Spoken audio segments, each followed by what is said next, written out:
Matthew, in this Saints-Panthers game, I have to know, does Bryce Young and the Panthers wide receivers rise from the dead going up against the Saints this week? I think it depends on sort of how desperate you are. I saw some encouraging signs from Bryce Young. Like, he didn't look great against Denver last week, but he also didn't look incompetent. And that's what we've seen for much of Bryce Young's career, is he just looks like overwhelmed and not ready for prime time. And against the Broncos, he just sort of looked like, not a great quarterback, but at least an NFL quarterback.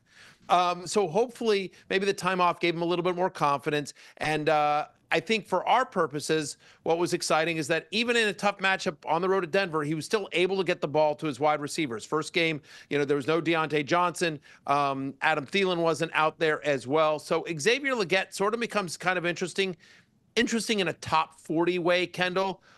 If there's a former first round pick from this year, right? So as a rookie comes in with a high pedigree, targeted on 27% of his routes. He had 39% of the team's air yards. And over the last 4 weeks, the Saints are allowing the fourth most fantasy points to opposing wide receivers. So Legette, who has 3 touchdowns in his past 6 games, and he's getting at least 1 red zone target in every one of his past 6 except for 1, suddenly again, is on the, wide receiver 4 radar. If you're in a deeper league, you play 3 wide, you're a 12-team 3 wide receiver league, and you're looking for somebody. Deeper leagues, check out Jalen Coker. Shout out to our colleague, Thor Nystrom, who's loved Coker since college. But last week, 17% target share, 78 receiving yards, both season highs for Coker. He's caught 80% of his targets this year. He's averaging over 12 yards per target. And again, they got to throw to somebody. They don't really have a tight end. I don't know if Thielen's going to be back. We know Diontae Johnson won't be. So in deeper leagues, I do think Legette and Coker in that order are sort of interesting. And just before I send it back, Paul, I just have to take a moment here.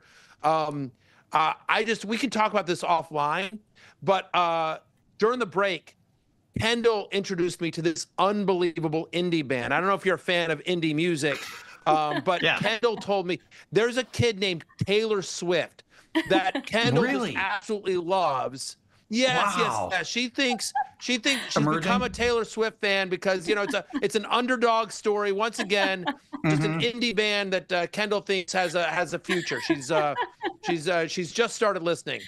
I have. She's gonna be big here. She's gonna be huge. I need you to know that, Paul. You need to jump on the band. Yeah, jump on the band. Handing out CDs on the street corner, right? Yeah, no, you said an underdog story. That is definitely an underdog story with Taylor Swift. Not selling out arenas worldwide at all this year at all. Let's go. I don't even know how to land this plane. Let's